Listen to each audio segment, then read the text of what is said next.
collected that answers those questions. The future. Right now. I made cinnamon rolls out of my yeast infection, and I have to say, they turned out pretty. What the fuck? You made cinnamon rolls out of your yeast. I think that's a joke. No one should be making anything out of anything that is infected. I think it's a joke. You feral. You absolute feral. These are actually what I gave my husband for Valentine's Day. Fuck yeah, babe. How about you give him a slice of your fucking puss instead of some fucking dirty cottage cheese you've scraped out of your cervix, you grump. What dude wants to Dude, Australian humor, you know? Like, sometimes it's just brute force. What if I can just say stuff?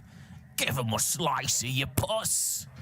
Like, is like a steak cut slice of vagina less creepy than the joke I used my yeast infection to make cinnamon rolls? I never understand. It's like sometimes the Australians, it's just how it is. I've heard this with this fucking accent and this just like fucking lots of adjectives, crass adjectives. That's the joke. Crass adjectives are the joke. What is wrong with you people?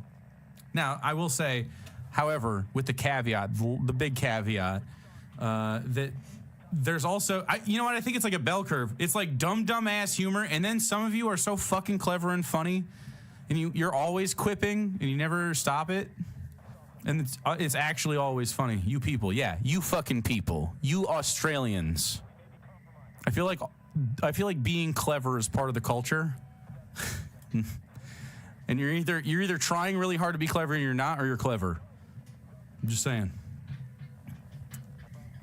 It seems to come across. I feel like Australians are always doing bits at me. You know what I mean? It's kind of like they're like the opposite of British people, and maybe that's why they're there. The British took out all the fun guys, but they're all fun guys. So, you know how that gets. Everyone's funny in a group of fun guys. But you have all the sourpusses in Great Britain. Anyway, I guess that's my tight 5 on Australians and why I think they're silly little guys. All right, here we go. Women are still not okay. He's just, the point is, this guy is one of the dummies. Yeast infection Sunday instead of just, I don't know, give him a blowy instead. I'm sure he'll enjoy that more than your postulating on his fucking dinner plate. It's cinnamon rolls made from not only the yeast for my yeast infection, but also my breast milk. Oh, okay, cool.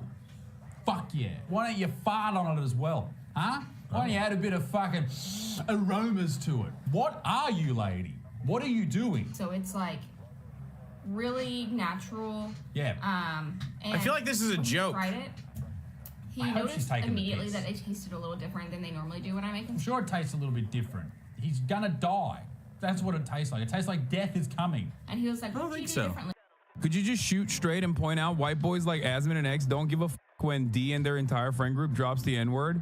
Oh, that is 100%. If Asmongold and XQC have had an issue with Destiny saying the N-word as recently as like last week, I haven't seen it. I've never heard them criticize Destiny saying the N-word. That is definitely something that I will openly call out. Never have I ever heard them speak out against Destiny saying the N-word openly on his podcast once. But they got all the smoke for the term cracker. Okay, which is very odd. I mean, I'll be honest, I do find that very strange. You can clip that and ship it if you want. I do find it very strange because I know they don't like that. I know they don't like that word. So it's odd that like there aren't a ton. Maybe they have criticized it. I just haven't seen it on LSF. Like I said, it is a perplexing situation. It is quite a perplexing situation that a couple weeks ago, Destiny literally said the M-word. And that wasn't like, that did not go omega viral. Does anyone have that link? I'm going to look this up real quick. Because like right now, the discourse on LSF about anti-white racism is popping. Okay, there is no better time to be a gamer talking about anti-white racism. You know, at the top of the leaderboards over here, at the top of the leaderboards, there has been like, I guess they've like deleted some of them, or here it is. Actually not a fan of racism. Hassan sides with his mod, Frogan over insulting Ludwig. And it's just like so strange because this is like the third day. It's basically like the third day of this cracker discourse. Destiny literally said the N-word like 2 weeks ago. straight up on his own podcast said the N-word. That shit was on LSF for like half a day. No updudes for that, I guess. Destiny gets a little too drunk on his podcast. 500 upvotes 19 days ago. Mission accomplished, soldier. Return to base. RL realizing this was a mistake. Why the f did he say it like Riley Reid? Just a little too drunk, guys. But remember, this only got 500 upvotes because, like, who cares, right? That's not that big of a deal. That's not that big of a deal. Let me look at this real quick. Let me see this real quick. No, Dan. Wait, reading off. I already did. There's only one that's Dan about isn't the talking threshold, to and I his already said microphone it. at all. Even though Dan's talking at the same time as me, you can't even hear him because he's talking away from his microphone like a fucking inbred. They can hear me. They can't hear you, Dan, because you're not even talking into the microphone. Okay. If you do that one more time, I'm going to say the N-word. Is it actually on your channel or his channel? It's my channel. What's up? What up? No! I'm alive! Wait, the guy said that about me 50 times. I can say that. It's so odd. It's so... What's up? What up? No! Wait, reading off. I already did. There's only Notice how one that's Dan about isn't the talking threshold, to and I his already said microphone it. at all. Even though Dan's talking at the same time as me, you can't even hear him because he's talking away from his microphone like a fucking inbred. They can hear me. They can't hear you, Dan, because you're not even talking into the microphone. Okay. If you do that one more time, I'm going to say the N-word. Is it actually on your channel or his channel? It's my channel. What's up? What up? No! I'm alive! Wait, the guy said that about me 50 times. I can say that. It's so odd. It's so strange, bro, that a 40-year-old man with a child, 2 divorces under his belt, openly saying the M-word, and is 65% upvoted. I might be mistaken, but I did not hear Asmongold subreddit up in arms over it. I did not hear Asmongold on this behavior, and I'm sure he would be against this kind of thing, for the record. I didn't actually see XQC up in arms about this, like, because they love making these like, oh man, well I stand against racism, guys. I stand against racism, which is why I'm over here telling you unconditionally this cracker discourse has gone too far. I wonder what that's about. Reddit is too easily brigaded, and a lot of people, whether they acknowledge it or not, get duped into being willing or unwilling participants in Destiny's PR campaign. Because he was going unhinged bananas mode on Ludwig and Cutie and all of that. And then all of a sudden, they released the pressure valve. Frogan says cracker. Frogan says Ludwig engaged in cracker-like behavior. And then, oh my God. And then I do an hour of coverage on it saying, I don't think Frogan's reaction, the way that she reacted, is valid. However, I do understand where her anger is coming from, considering that, a lot of people falsely smear pro-Palestinian charities as like being pro-Hamas, and offering any credence to that narrative, at worst, basically solidifies it in the eyes of a lot of people in the margins, or at best, basically says that you're capitulating to the reactionary mob that will come after you and cancel you. And I think that was a fairly nuanced critique of the situation, where I said I recognize the frustration that Frogan had, and also simultaneously recognize that Ludwig himself is an overall good dude, and I think he was doing his best. And regardless of that, his second statement after donating $10,000, which is great, was simply to say that I'm worried about members of my community not being fully on board with a charity. Now, that's not clippable. That's really interesting you said that, because someone did clip it, but you wouldn't see it because it got downvoted heavily. Buddy, your community was on me in Discord for getting beat up in school for being white. Yeah, we know, brother. We know. We'll talk about that in a second too. The thread you were talking about, LSF, got deleted. I mean, those threads can pop off, by the way, all day, every day. I don't really give a shit. My point here is that those threads are absolutely, without a doubt, an echo chamber. You go anywhere in the real world and try to engage with people, unless you're at a clan meeting, you go anywhere in the real world and talk about like how awful it is that you get bullied for being white, a group of white guys are gonna laugh at you. I myself am a white guy who laughs at that notion that you are being personally victimized and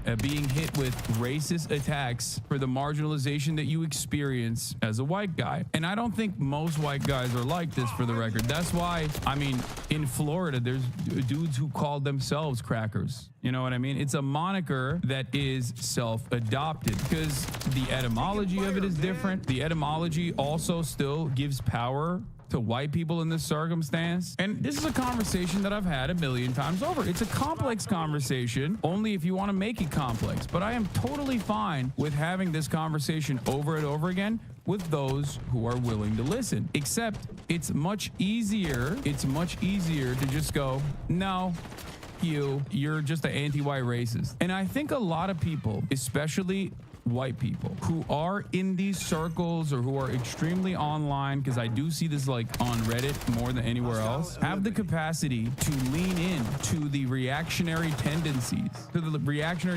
and that is a very fearful prospect, that white identitarians, Nazis and the like, can so quickly weaponize this discourse, talk about like, yeah, white people are the victims, actually. And if you looked at those Reddit posts, if you are one of those people who's like, yeah, no, white people get, ritualistically humiliated, blah, blah, blah, blah. If you are one of those people who feels that way or finds themselves in the throes of this kind of discourse and leaning on the side of like white people being victims of racism, reverse racism, if you want to call it, look to those who are on your side, look to those who are defending you and what some of the things they're saying. And perhaps then you will understand that you are on the wrong side of this argument, because your side is filled to the brim with dudes who are using this discourse to further radicalize you, oftentimes to much success. This is the reason why, although this is a laughable notion, I routinely find myself defending this issue, even though it's a silly one. People who say stuff like, isn't Hassan openly racist like all the time? He is only not racist against blacks and Muslims, which makes it okay. Sometimes it's good to just take a peek at like people who are on your side defending you on the white people are under attack discourse and consider what their worldview may look like. People that say blacks and Muslims. Hassan thinks black people can do no wrong. Shit like that. Here's another one. They're talking about the word cracker because I laughed at someone complaining how racist it is for a white person to be called cracker. So basically, Hassan says judging someone by the color of their skin by using a racially motivated slurs is okay. He got so horny that he couldn't even write this correctly. Surely this will lead to consequences from the Twitch moderation team. Remember, folks, I have the mother pass. Probably said it before, but used to be a very fanatic right-winger and you got me out of it. Keep up the good work. It helps. Yeah, this is why I do it. This is why I do what I do, because I want to make sure that people that are on the edges, on the precipice of radicalization towards right-wing ideas, I hope that they can take a deep breath and reconsider their positions before leaning into the comfortable bosom of right-wing reactionary politics, because that kind of discourse, that kind of ideological aspects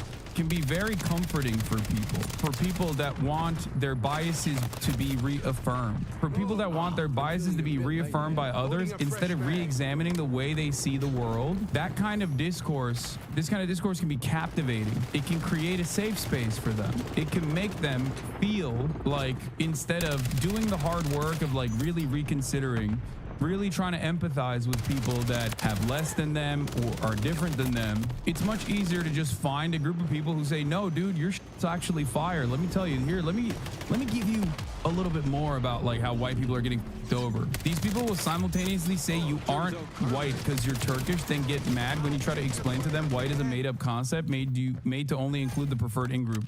I know, which is ironic because they don't personally see this as well. Do you adhere to this rule though? If you personally think that I am an anti-white racist and that is like a real concept, like that I see white people and I think like, oh man, this white person is going to colonize my space or whatever, I guess. I don't know what to tell you. I'm white. Now, if you don't consider me to be white, well then, you know, you're kind of telling on yourself, while also personally coming to the recognition that whiteness is a political tool and you are currently applying it. The people that I consider to be in the out group, if I were to draw boundaries, are not done on inalienable characteristics, but instead on issues like their thinking, reactionary thinking. As you guys know, I personally am not anti-religion either. I am, however, anti-religious fundamentalism. Religious fundamentalism that causes people to try to take away certain people's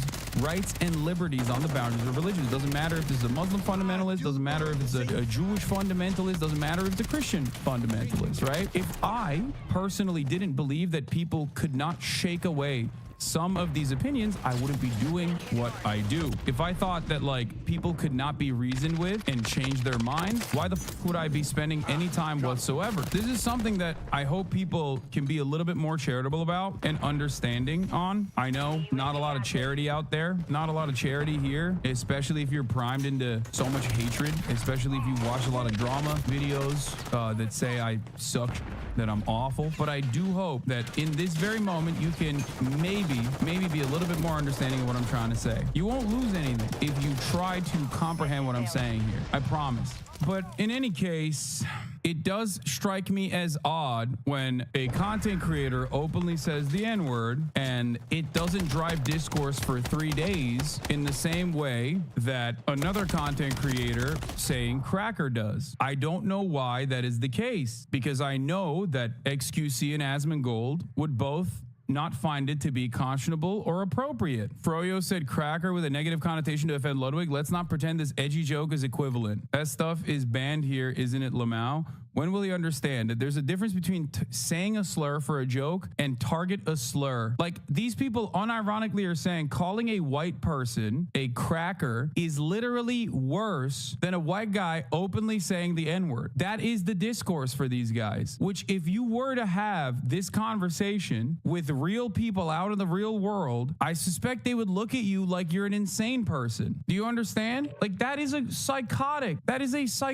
part of discourse. Why are these people more offended than Ludwig, who it was said to? I know. That's a whole other aspect of this as well. Oh, for the record, I do want to mention some here. For intent, as far as intent goes, you were saying intent matters more than the actual words itself. In a situation like that, calling a white woman a Karen would be just as hateful and just as harmful, except we have no disagreement there. Most people would laugh at you if you were to try to champion the anti-Karen cause, to say that Karen is actually a racial slur, which many people that write articles have tried to do. The intent matters more than the word itself would imply that calling someone a redneck would be just as harmful as calling someone the N-word, which is ridiculous. No one would argue on that front. The intent matters more would be akin to saying that a group of gay guys calling someone a breeder would be just as harmful as a group of straight guys calling a gay person the F word. This was at the heart of the conversation that I was genuinely trying to have with that one kid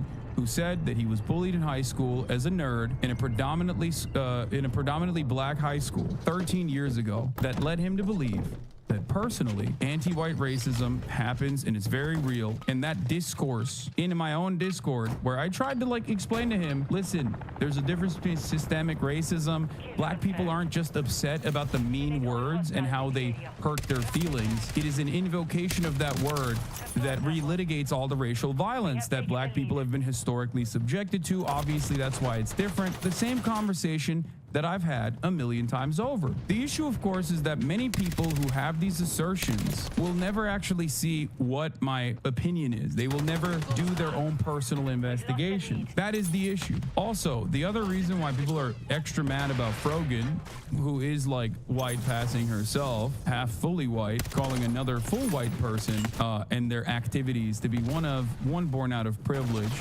and a privileged blind spot, saying it's cracker behavior. The reason why that is considered completely and utterly unpermissible is because she wears a hijab. Because no matter how white your skin is personally, you will have your whiteness status revoked by other people who don't consider you to be a part of the in-group. The reason why people are mad is because she's trashing Ludwig for no reason. Stop brushing it under the rug. No, I've also talked about that quite extensively. I don't think it was for no reason. I think her reaction was unwarranted, but I understand why she reacted the way that she did, because her criticism was, if she just kept it to being critical, then it would be perfectly valid. People would still get mad at her for it, but I'm not going to sit here and say it was for not for no reason. It was not. And also, it is hilarious because the people that are mad are doing this on behalf of a guy who was called privileged and behaving in a cracker-like way. And they're mad on behalf of him while also simultaneously shitting on him. You have no idea how much I think that stuff is crazy. The analysis is off, though. Kevil's gaining traction by accusing Destiny of shady shit. Twitch community rides the wagon. Destiny gets banned. Kevil gets caught lying. Haha, whoopsie, no major condemnation. What do you mean pushback? Who cares? I think people who fight for me on my behalf are too lost in the sauce. I hope she gets none. And I'll get my revenge by leading the best life I possibly can. Hope she does the same. No pushback for being racist. For shitting on a person who is donating to charity, you should care because you shouldn't want that type of behavior to become normalized. You're not her parent, sure, but you have those who will go by your value system. And if being racist towards whites is okay, then that behavior will become normal in your community. I promise you, my time's better spent focusing on what I want to do than pushing back against her. And I think pushback will happen naturally from people seeing clips of her and deciding to watch or not watch her. I don't gotta lead a campaign for that to happen. They're like mad that he's not doing a conquest against Frogan for saying that his behavior was cracker-like. I don't think a single person who's not insane is wanting a campaign. It's just a direct statement of condemnation would probably suffice. Like, this is literally, I'm sorry, and I'm using this in like the way that an anti-SJW would use. This is straight up like Tumblr queer posting as a radlib in 2014, okay? Like, this guy is literally like, please give a condemnation about anti-white racism. Please. I'm demanding a condemnation from you, a white guy. Like, how have we gotten to a point where the very same people that literally would complain about radlibs being unhinged on the timeline, turning around and yelling at a white content creator that he should actually go out and issue a swift condemnation against the usage of the term C word, the usage of the term cracker. It's always the snowflakes get offended by everything crowd that turns around and behaves in this way.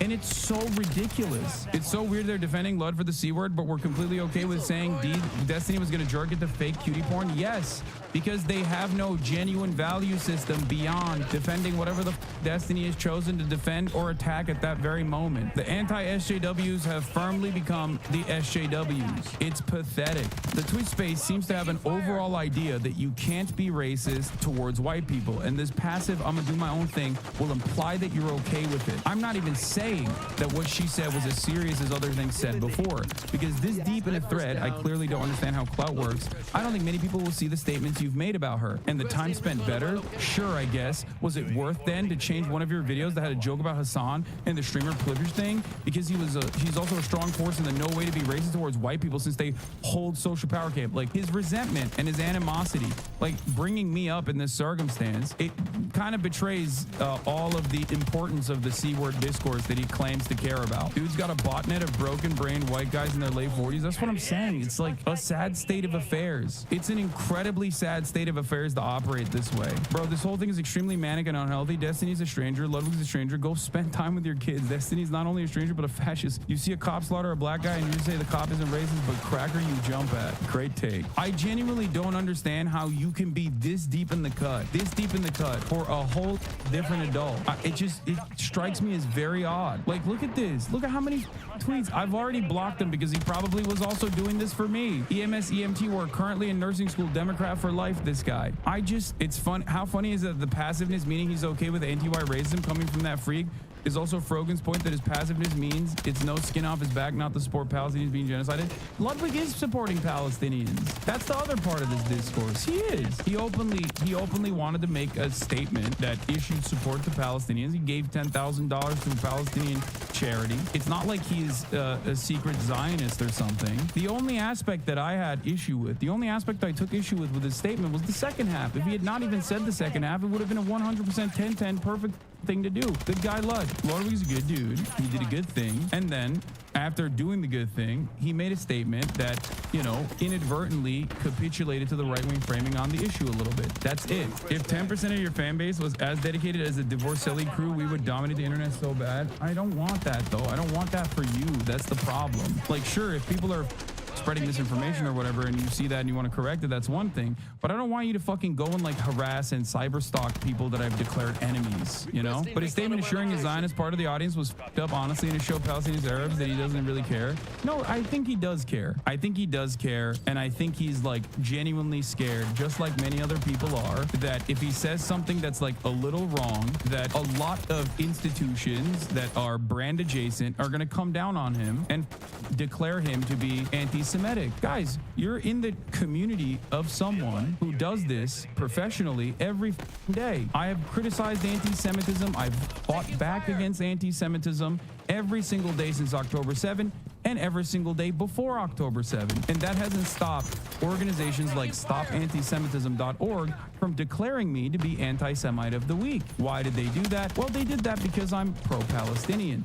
So a lot of these people that seemingly care about anti-Semitism don't actually care about anti-Semitism all that much and want to cynically weaponize it against any kind of discourse that sees Palestinians as human beings worthy of life, worthy of emancipation, worthy of a life of dignity. That's the real issue here. And when someone capitulates to that framing, or someone demonstrates that they're afraid of being branded as such, then ultimately you are, in a way, capitulating to the mob. You're saying that right-wing reactionary people can scold me into oblivion in a way that actually materially harms me, and therefore I am going to put my name out there. I am going to say I'm pro this cause, but also simultaneously tell you why I'm not going to do a full-blown charity drive. And the irony, of course, is that if Ludwig had never said the second part, it would have been perfect. But the reason why a lot of people are extra critical of Ludwig is because he falls in the same boundaries that I do. Okay, someone trying to do the right thing. Someone trying to be empathetic. Someone trying to be empathetic even when the situation is polarizing. And when you actually do that, your side also yells at you. And I know this better than anyone else. After all, there are people who want to put me on the block list on TikTok. Think about that. That should never sway you away. That should never stop you from advocating for what is right, by the way. It shouldn't. Because if you are a real leftist, if you're a real progressive, you're not doing this because Palestinian people and Arabs are going to find you to be cool. You're doing this because you know it's right. You do the right thing because it's right, not because it makes you feel good, not because you get hyped up by marginalized communities that will find you to be cool and swagged out. There are definitely a lot of people who are able to basically create these narratives, right? Going back to the anti-white discourse that has been endlessly talked about. This is the same exact principle behind canceling someone because they said white genocide is POG. White genocide is a completely made-up concept because white genocide is done how? It's done by consensual adults of different racial backgrounds engaging in consensual, loving relationships. White genocide has not happened and will never happen as far as what history has shown us. And that's a good thing, by the way. Like, actual white genocide is in like, oh, you're white, we're putting you in a Holocaust-style concentration camp. Like that kind of genocide. Oh, you're white, we're going to do the Armenian genocide. Style genocide. Oh, you're white, we're gonna do, Palestinian style ethnic cleansing that Israel is doing currently. We're gonna trap you in an open air prison and bomb you. That kind of real genocide happens all the time, and many people don't care about that, and then they turn around and say white genocide is occurring. Why is it occurring? Because of miscegenation. Why is it occurring? Because white people are being bred out. That, in and of itself, is a ridiculous notion, and yet people still try to advance that cause. And when you get into, I love you, bro, but this discourse is unproductive, they are unconvincible, you're wrong. I know in my heart that there are people who have never considered it on these boundaries before and will change their minds. You don't know that. And if I were to give up on people and say, oh, they'll never understand this, if I felt that way, then I wouldn't be doing what I do. Then my job is meaningless. There is no reason for me to say anything at all. I've never defended calling people racial slurs ever. So if somebody calls me a racial slur, I'm not in favor of that. I don't call people racial slurs, and I think that if people call people racial slurs, like it's generally bad. I don't think I've ever defended that. So that takes us back to the N-word with a hard R. Sure. Why? Please, for the love of God, just be consistent in whatever it is you're going to say. I don't care about logs and you saying the N-word or whatever. I say the N-word all the time. But I'll admit that. I really don't know about that. But don't you think, as you said, that using those words actually gives motivation and strength to people who have hate in their hearts. If you use that casually and normalize it in a way that's not hateful, you use it in a way that's not hateful, the side effect is that it normalizes it, and people who do use it in a hateful way will be more likely to use it. And you're part of that problem, Steven. I don't agree. I understand the thought process, but I don't know if using certain words within different contexts is going to necessarily normalize like the hateful use of that word. I would never reach into your private life to find out if there are things that you joke about that I don't agree with. I guess the difference there is, yeah, you wouldn't reach, but I didn't reach. You broadcasted it. I don't care about logs and saying N-word. Yeah, he both simultaneously broadcasted in public and have also simultaneously broadcasted that he says the N-word in private. That was the whole original N-word manifesto discourse. That was the original falling out between. That was the reason why I stopped talking to him. No matter how hard his fan base tries to reframe history and rewrite history, this was literally the last blow. Before this, there was definitely, like, I did the exact same that I've done with Aiden Ross, did the exact same with many other people in the past, where I always was like, maybe we can work it out. Maybe we can work it out. Having conversations, the context there is the kind that would lead to an increase in hate. I think the context of casual conversation on the internet, having humor, having fun conversations as you have on your streams, that leads to the normalization of the word without any educational value. Yeah, I would agree with that. I think I would agree with that. What is it? I'm curious. What is the feeling that you get that makes you feel bad about it? It signals to me that you don't give a damn about people who are struggling in ways that you are not struggling. So I actually have had to empathize harder because I'm like, maybe this is not a very good person. That's what I feel. Like, if you're so carelessly using that word, then maybe you're not actually thinking deeply about the suffering in the world.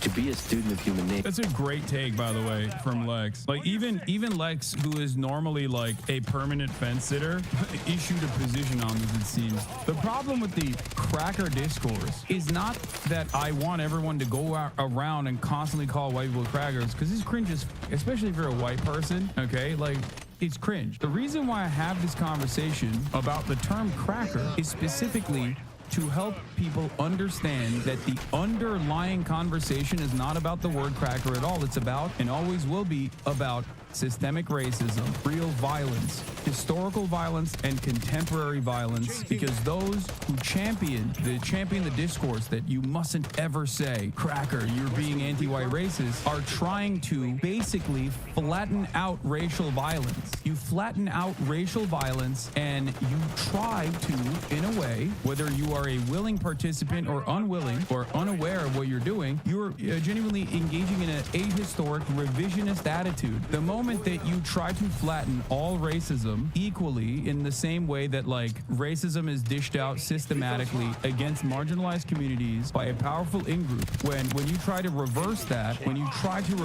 reality, all of a sudden you have destroyed thousands of years of colonial violence, chattel slavery, humiliation, subjugation, mass rapes. All of that is gone. This is the reason why this is a point of contention that I just don't simply drop.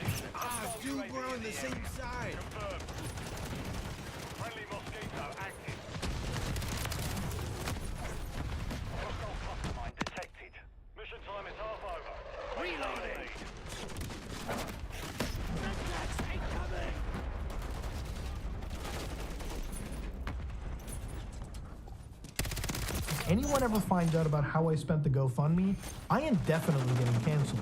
Hello guys and gals, me MWIII, and today's video is one that required quite a fair bit of research, and it's one that I should have released a few weeks ago. It's a video that might be one of my most controversial videos, but one that required looking back years upon years of internet history to come to an actual conclusion of one of the most dangerous people on the web, an international transgender activist that some of you all may know as Keffals. Now, Keffals is not necessarily a popular activist. They're an online transgender activist known for fighting against the controversial website Kiwi Farms. Her campaign saw mainstream attention after a highly publicized swatting, where she alleged mistreatment by the Canadian Police Services. The online harassment escalated until she was forced to flee her home country to escape.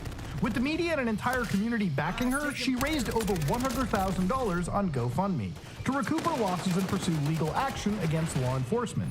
This is the story the public heard all the way up in 2022. Turns out her entire career and almost everything she said is a lie. Join me as I take you down a journey that involves SWAT teams, misgendering, do-it-yourself hormones, cat boys, and a scam many have tried to expose, yet for some reason almost no one is talking about.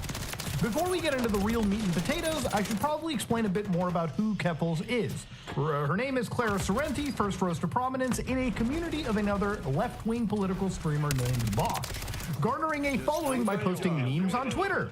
With this notoriety, she began streaming video games on Twitch in March of 2020. Her focus shifted to politics later that year after a wave of anti-trans legislation swept through the United States. She went on to raise $200,000 for a campaign for Southern equality to protect trans youth. By the end of the year, her Twitter surpassed 10,000 followers, and while most were on board with the activist, others grew very critical of how she used her platform. Clara regularly directed her chat to brigade targets by ratioing them. Ratioing, for anybody who's not terminally online, is when you try to get more likes than the original post in a quote tweet or a reply. This amounted to coordinating with her chat on stream, and even if you blocked her, she would just use alternate accounts to achieve this goal. It was through this that she got into her first real internet beef in early 2022.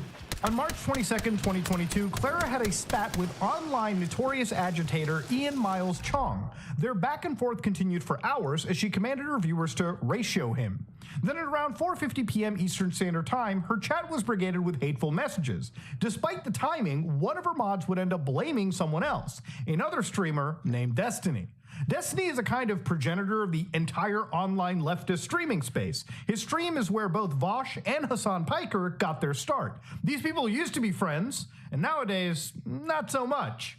And that is reflected in their communities. The only evidence implicating Destiny was a quote tweet where he called her cringe. Ooh, the shock. It was posted 2 hours after the rape. Despite this, Clara and her community insisted it was his fault.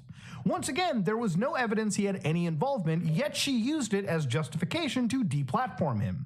Her first response was to try to get his Twitter mass reported and banned. She set her sights on his Twitch channel, launching what can only be described as a full-fledged character assassination. There are countless examples of her legitimate slander and flat-out lies about Destiny. He detailed the worst of her behavior in an extensive document he published back in 2022. And I'm only going to touch on a few examples because this video is going to be as long as it is. The first thing to point out is she was successful in depriving him of one of his main sources of income. She painted Destiny as transphobic for not supporting trans women competing in sports with cis women. Even if you disagree with this, that doesn't necessarily make Destiny transphobic. It's a fringe pressure point of a much larger, broader issue. It's a highly specific, contentious issue and an unfair characterization of his broader catalog. Regardless, her labeling garnered enough support to get Destiny banned off of Twitch within 24 hours for hate speech. She immediately took credit, gloating about taking away his primary source of income. Hey Steve, I just took away your primary source of income. Please leave me alone and stop bullying trans people for content. He picked a fight with me, he got banned, I won. This behavior was not only encouraged, but rewarded with 30,000 new followers that week. An important thing to remember is that if you're banned off Twitch, you cannot appear on the site at all. For the longest time, you couldn't even show his face on screen without getting in trouble.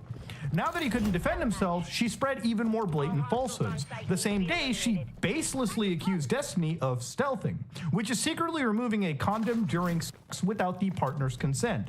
This is generally considered a form of you-know-what, which Clara brings up in her accusation. Oh yeah, meanwhile he stealths people, which is legitimately a form of...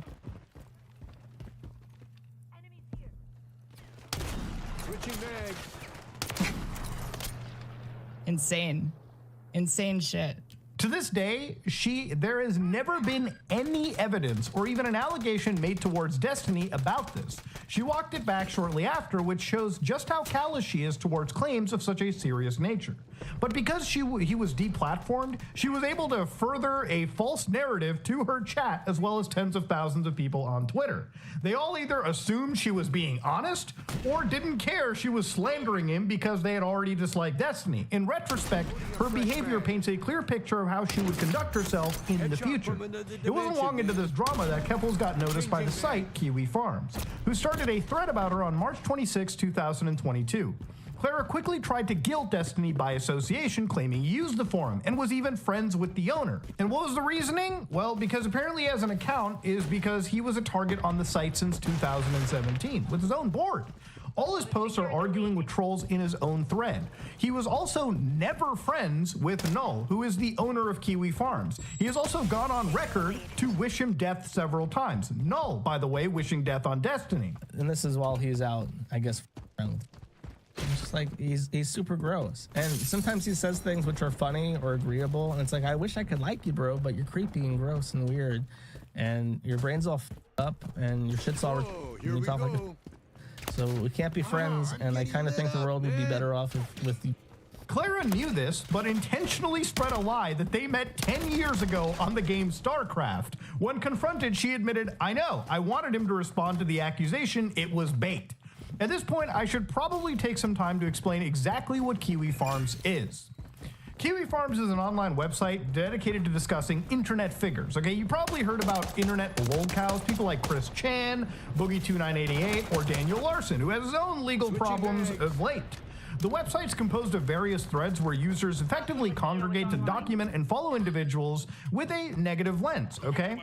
Now, we have to acknowledge that Kiwi Farms does allow doxing, okay? On the site, it's permitted to post the personal information of anybody being discussed, including full names, phone numbers, home addresses, hell, even blood type if you can find it, and most other forms of personally identifiable information.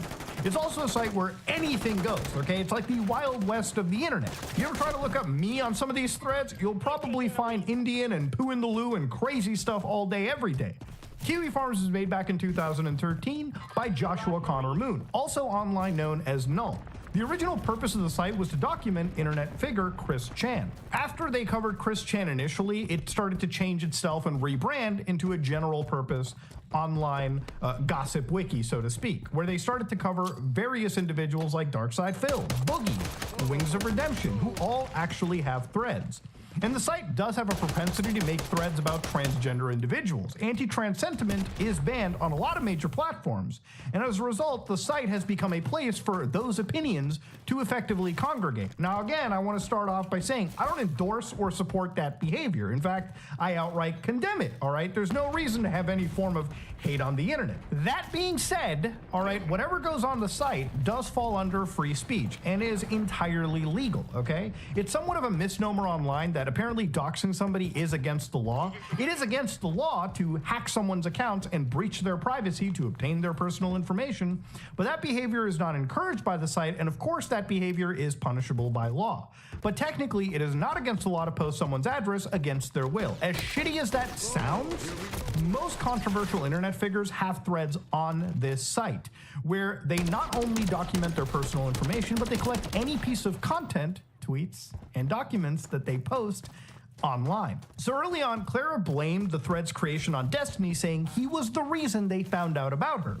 Later, she admitted it was her constant instigating that actually caught their attention. How did the Kiwi Farm stuff even start? They noticed me because I started doing Twitter ratios. And they went from getting mad about Twitter ratios to digging up every single thing in the last 28 years of my life, looking for more reasons to be mad at me. Again, hypocrisy and misstatements are going to be rife in this video. After Destiny got banned from Twitch, the owner of Kiwi Farms discussed their feud on their podcast.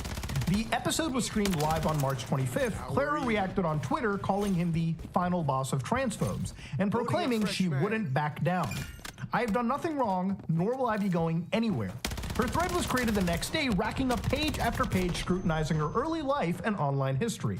That included rumors of embezzling funds from her local Communist Party chapter for opiates, and a supposed Discord server called the Catboy Ranch. It was posted alongside her and her family's personal information, which understandably made her very upset.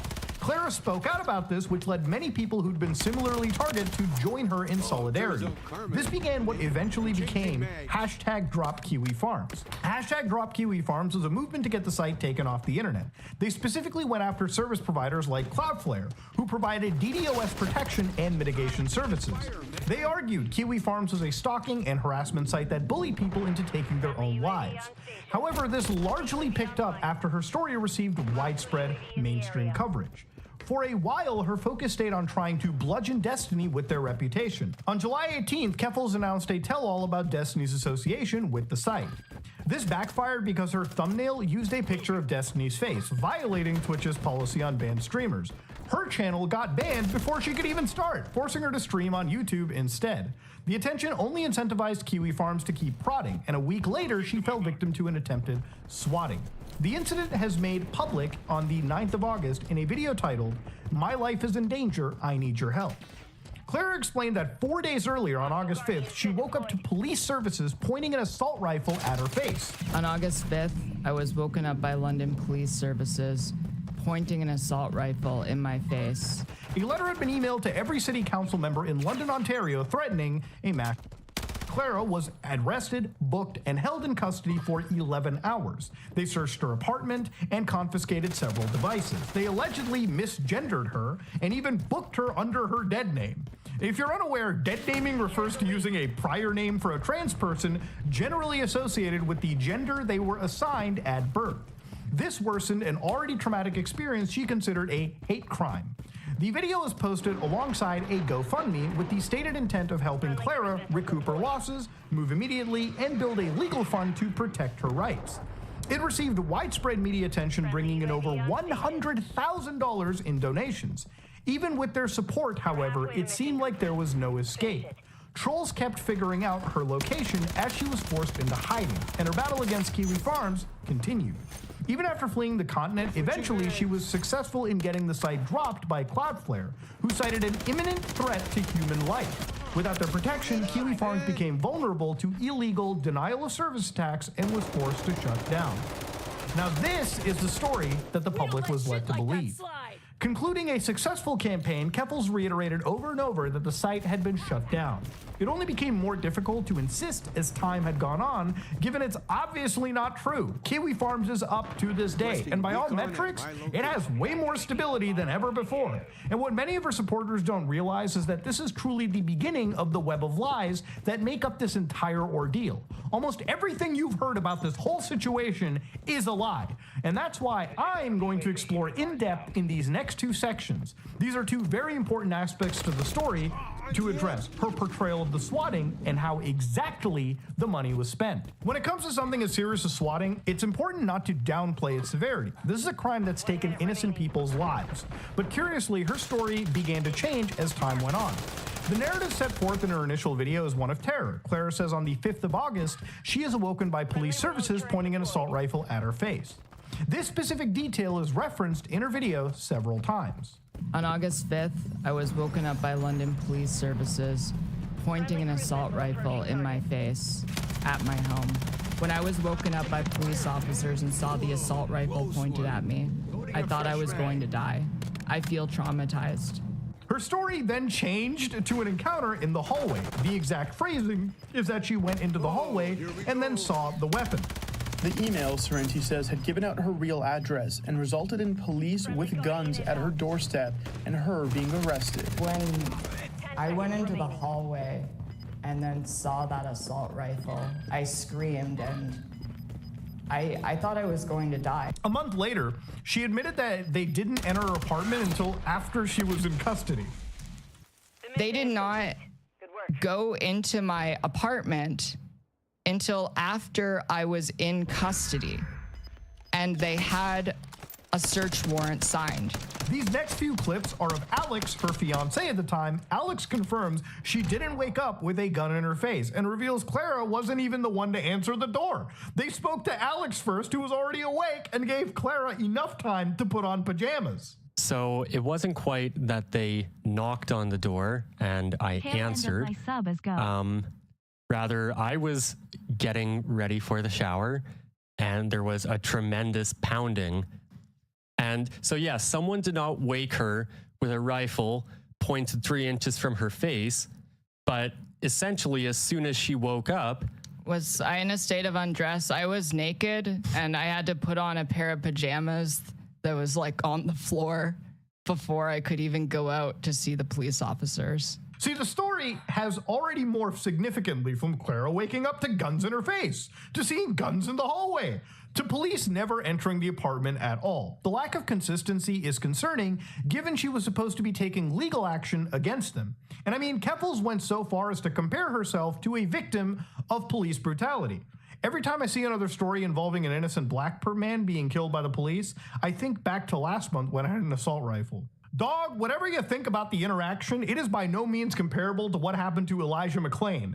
And the fact that she can't keep her story straight just makes this so much more worse. Clara also claimed police were transphobic and booked her under a dead name. If you're unaware, dead naming again refers to using a prior name for a trans person generally associated with the gender they were assigned at birth. During the arrest, the police officer referred to me by my dead name. I was booked in the station under my dead name. The police, when talking to my mother, referred to me as her son. The fact that a fake email led to London Police Services booking me under my dead name reveals the prejudice that many police have towards transgender people. This is despite the fact that the email contained my real name before ever even mentioning my dead name. This is one of the property bags returned to me after I was released from custody. All of the property bags returned to me have Roberts written on them. Roberts was my last name until I legally changed my name first to Kaylee Sorrenti on January 25th, 2012. On August 11th, London Police Chief Steve Williams put out a statement regarding some of her accusations. He states that all activity in the holding cells is monitored by audio and video equipment. They reviewed the footage and found no evidence of Miss Sorrenti being addressed by her dead name and gender. Williams concluded her dead name was used on property bags due to the existence of a prior police report, explaining that it was literally for tracking purposes. He apologized and ensured a solution would be implemented to prevent any of this in the future. Claire responded to the statement by reiterating her dead name was used during the arrest. She even speculated the timing may have been intentional so they wouldn't get caught. It's important that he said, "Well, I cannot confirm any conversations which might have transpired during Miss Sorrenti's initial arrest." And that's when it happened. The activity in the holding cells is monitored. And I never made a statement about any bad things that happened while I was in custody.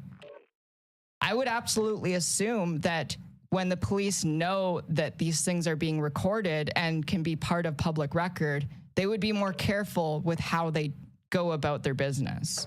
I don't expect them to acknowledge how bad the situation actually was. And there's no way of verifying it besides first-person testimony because there's no body cams in the London Police Service. Her own partner then contradicts the claim that she was dead named during the address, though alludes to unspecified misgendering that occurred. Once again, any instance after the arrest should have been captured on recording. And they yelled at Clara while she was in bed. So she got up. They were saying Clara Sorrenti. Note that they did not use her dead name at this point either. As far as I know, is there anything I missed, Alex? I think that's really the main gist of the arrest portion, which was really the most traumatic in terms of, you know, having the guns pointed at us, the misgendering that occurred. Yeah, that whole arrest. That is how it happened. It wasn't straight up dynamic entry. They didn't. The absence of evidence means that this only remains a he said, she said scenario. But it's hard to take Clara's word at face value given her complete and total lack of credibility. Another key part of her story was that police had confiscated their devices, resulting in significant financial damages. They seized both my personal and work phone, as well as the work computer that I broadcast on Twitch from. Not only that, but the police seized my fiance's cell phones and laptop, as well as their external drive, which contained the only copy of their PhD thesis and other important university documents. Because of the negligence of the police, we were both left functionally unemployed, and I have spent thousands of dollars replacing our computers and cell phones. And this was one of her justifications to launch the GoFundMe, to recoup her losses. I started a GoFundMe to move immediately, recoup my losses, and build a legal fund to protect my rights. But there were no losses to recoup. The devices were returned after 3 days. I eventually got my stuff back in like 3 days and got an apology from the chief of police. That's nice. So, yeah, that was really nice. Not nice how they responded to the situation, but I'll take it. Now, if we're to believe that she meant 3 days after the swatting, that would place it on August 8th, a day before the GoFundMe started. There's also footage of Clara picking up her belongings from the police station, where you can see this property bag. It heavily resembles the property bag seen in her initial video. A close-up of one of the labels shows us a date of August 8th, 2022. This again implies that she got her stuff back before the video and GoFundMe ever even went live, and knowingly lied about needing to buy a new cell phone and computer.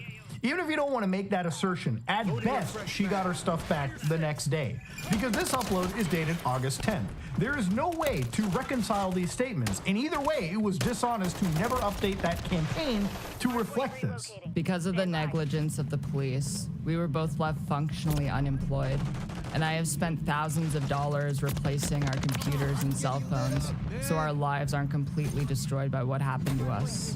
Now, Kibbles launched her GoFundMe on August 9, 2022 with an initial goal of $20,000. The page claims that if this amount was exceeded, the funds would be allocated to a legal fund to protect herself against ongoing and future threats to her safety. However, this was later changed to, I am keeping the GoFundMe up, but all donations are going directly to my legal fund, which I will be using to seek justice. Now, this is a very, very important distinction, because it means all the donations past the first 20 grand were explicitly for legal action. See, Clara gradually kept raising the goal until it reached over $100,000 on the 20th. If you want to be technical, it actually never ended, because she's still taking donations to this day. In fact, there wasn't even a fixed amount, which is odd, as it makes it seem like her goal was to basically raise as much money as possible rather than afford an intentional expense. Naturally, with her effort raising over $100,000, there were questions over how the money was spent. Claire's tried to poison the well numerous times by calling anyone who asks this question bad faith. I'll never do a GoFundMe breakdown for bad faith actors who neither support me nor contributed to the fund in the first place. Well, what if I gave money? Am I now allowed to ask? Ooh, that's a question we should bring up. You have to remember, this was a story that got mainstream coverage. There were over 150 articles published about the situation, including The Guardian, NBC, CNN, Bloomberg, the Associated Press, and Canadian state-funded news outlet CBC. Popular politicians like Jagmeet Singh of the NDP party took a stand by her publicly. Normies were led to believe a series of events that did not occur. And there are regular folk out there who don't have the time or capability to ensure their funds weren't misused, especially when there is a limited amount of financial support for at-risk members of the trans community. There is nothing wrong with questioning for transparency of where this money had went. In fact, more people should actually be asking where this money even went. Clara posted this photo in her Discord server, which was enough for trolls to bombard the hotel with pizzas. The next day, she uploaded a video declaring things had escalated and she was now in hiding. If you recall, another goal of hers was to move out immediately after someone hacked her Uber Eats account and sent $500 worth of food. So what happened, I woke up and I got an email that the email for my Uber Eats account was changed. And then I looked outside the door and there was like at least $500 worth of food ordered with my hacked Uber account. So I got doxxed again, except this time I also got hacked. She expedited an already planned trip to Europe. Her rationale was that London police didn't have the resources to stop online trolls. And then she went live to provide further details. Are you moving to Europe? I'm gonna be living there for a while, but I'm not moving there. My fiance is staying back in Canada, and I'm gonna be in the UK on my own for a while. I think that the current plan is that in 2-3 weeks of my stay, my fiance is going to be coming over, and we'll stay together for a while. On Monday, I find out if I got approved or not for the new place that I want to live at, which will give us a really good time frame of what we're gonna do. Her fans begged her to stop giving out information. Stop giving out details. Stop telling me what to do. Later that day, Clara tweeted, "Do I have any followers in Europe? Let me know if you want to meet up." Her first stream back revealed she was in Northern Ireland. So, I'm okay. I am currently in Ireland. I am staying with a friend. I'm safe. Things are good. Don't tell people what country. It is completely fine. Do you know how dense Ireland is? Very dense country. I do not think it's gonna be a problem. She was staying with a friend named Ellen. Her ex-fiance never moved over for reasons we're actually going to discuss later. Ellen had already been doxxed months prior, and their apartment was found within 24 hours. And a troll took this photo outside their building. They were able to find her location just by using a doorknob. To be clear, I'm not endorsing any of this behavior or doing it, or even saying if you're careless, you deserve that this happens to you. My argument is that if you're willing to leave a continent to another continent to escape trolls, there is a lot you could do for less to mitigate the risk of doxing. For example, not buying equipment specifically for IRL streaming and announcing where you're gonna be in advance.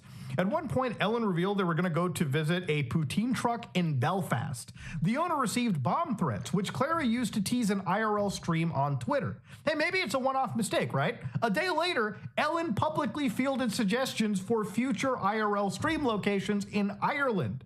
I want to reiterate, if you are in hiding, why would you buy new streaming equipment specifically